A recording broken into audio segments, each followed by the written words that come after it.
Ruebsaat, is a powered by the apocalypse narrative-focused ttrpg about girl pilots forced into half-living mech suits, and then sent by their handler to kill the eldritch horror that is the Gorgon. It's also a game that's not quite about that. To explain it better, let me introduce you to the concept of mechsploitation. I'm going to try my best here, and my best is dogshit. The basis of mechsploitation comes down to one thing: mech is awesome. They are powerful machine and it feels fantastic to be in one. You feel great, you feel useful, you feel you have value to be one of the few that can be in one. Most mecha medias are like this. Mechsploitation simply turn this upside down by making it all an illusion. The government wants you to be in the mech. You are nothing more than another piece of meat in a steel coffin, but you still want to be in one anyway, because you were groomed for it. Propaganda or brainwashing told you this is your ultimate fate, or your life is so shit that being in a killing machine lets you numb your pain by dehumanizing yourself. After all, machine doesn't need to eat, sleep, love, you just need to kill, and that's so simple. From here, the genre can go in many directions. Girl frame simply takes the toxic Yuri route. Dragon, half of your examples make no sense. If there's no mech, it's just called exploitation. Also, for obvious reason due to the themes, if you do manage to find friends to play this with you, which is already very difficult to do, all of you need to discuss what would bring you discomfort or fear. You are role-playing as pilots being forced into terrible situation and the handler that gets them in these situations. You yourself don't need to be forced into one. In girl frame, the players can play as the girls and the handler. You might think of the handler as a traditional game master role, but the handler is actually physically in the game and can just as likely suffer consequences for their actions.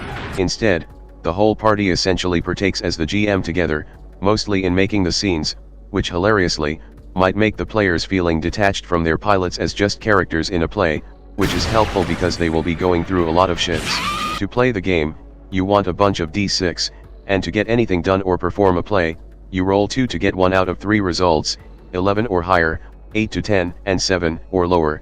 You might think of this as the usual success, partial success, and failure roll, but hilariously, a lot of the time, rolling too high is not entirely a good thing. Overcommitting means opening yourself too wide, and that brings you harm. Doesn't matter to the one that puts you on a leash, but it definitely matters to you. Your baseline chance, however, are bad at getting that golden 8 to 10 result. You need a little something extra. You need to pack heat.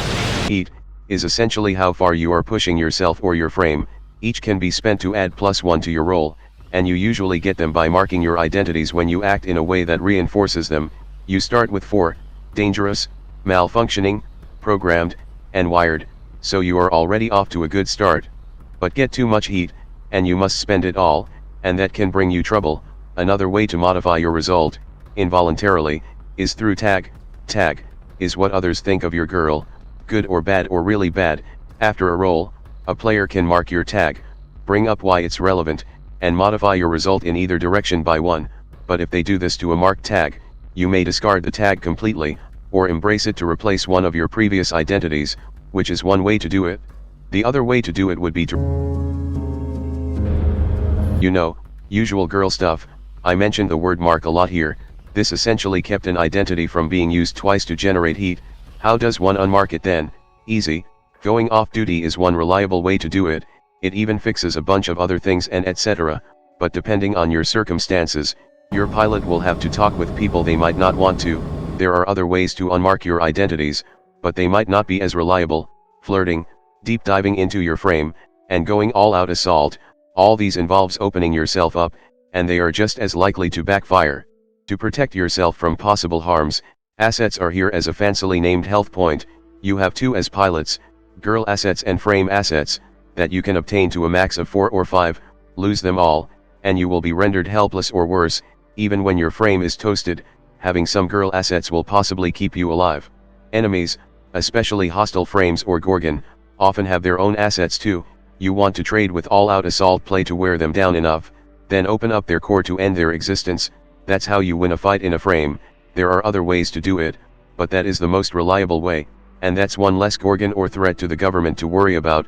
But most of the time, that's not what worries you. Instead, it's often your status. What is status? Status is a pilot rank within your cadre or your party.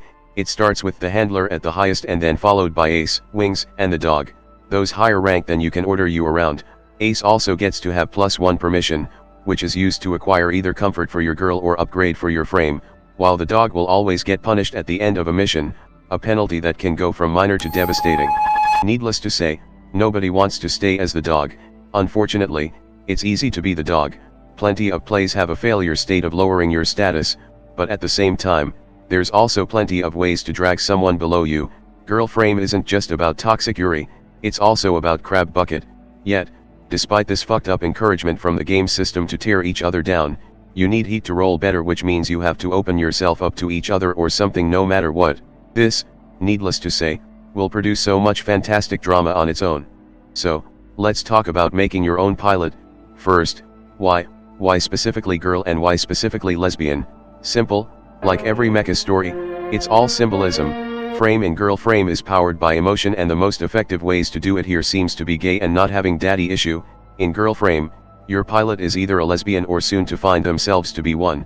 That's one hell of a premise for sure, but definitely not the most outrageous one.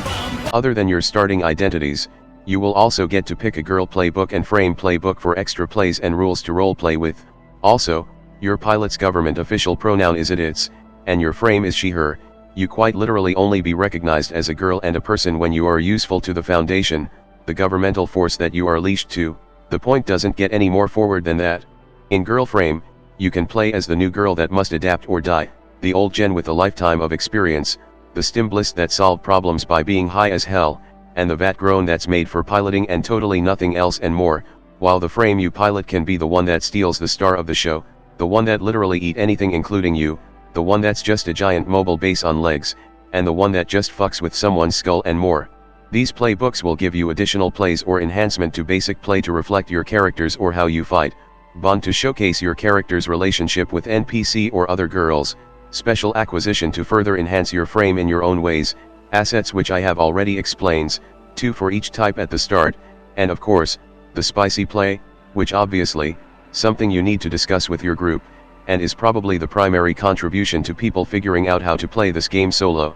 If you feel like this is too many words to read or just want something to dip your toes in, you can pick the ancillary playbook, a pilot frame combined playbook for either new players or NPC to play as more simpler characters, probably those that show up and die in the span of a single episode, and then that's it. That's probably all you need to know to play as girls. But what about the handler?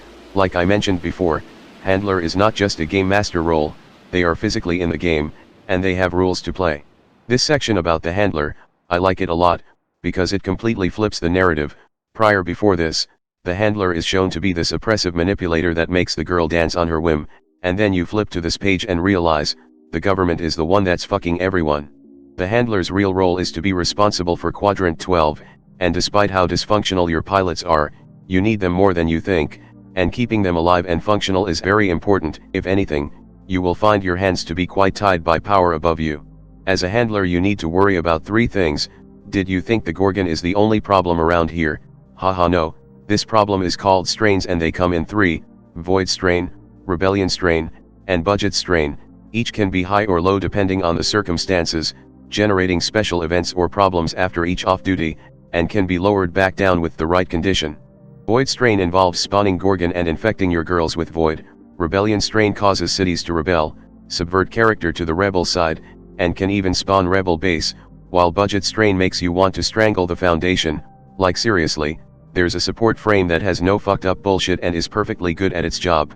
It has a mechanic where it will eventually get scrapped no matter what to save up on cost.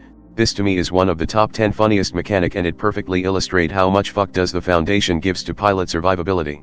Each strain has an end game you can eventually roll onto, which can change the game entirely. Hilariously, out of all the end game, only Void can actually give the handler and the girls a closure of some sort, the rest just continues on this hellhole of a world. Much like the girls, the handlers have playbook of their own, which change the game even more dramatically. The handler can be either a controlling type, one that's just here for science, a secret rebel one, or a handler that's absolutely not handling anything well. The handler can also advance and gain new capability, but the handler advancement requirement is more complicated to say the least. And that's basically it on Girl Frame, a game about Pavlov dogging your pilots to not rip each other apart and failing that anyway. This game is definitely for a very specific group. For role-playing games like this where the players are thrusted into terrible situations, it's important to ironically give the player agency to have a choice, which girl frame definitely did well in this department. There's always options to keep your girl alive despite everything, and there's always option to avoid the icky situation. Not gonna lie, girl frame has been a lot to write about, especially with how sexually charged this game is. I would even say this is one of the most challenging project for me yet it feels wrong how this awkwardness is just built into our society. You can talk about how gruesomely violent a media is just fine anywhere, yet intimacy seems to be viewed with second-hand embarrassment. The ending of life is glorified more than the celebration of one, and that just felt wrong. Fix your heart, folks. Anyway, you can get it now on itch.io. That's all for now, and I will see you all next time. Hello there, if you like this video, please subscribe and click that notification bell button. If you want to see the videos early as well as further support my channel, you can join in my Patreon page, or buy me some coffee, links in the description. Anyway, have a nice day.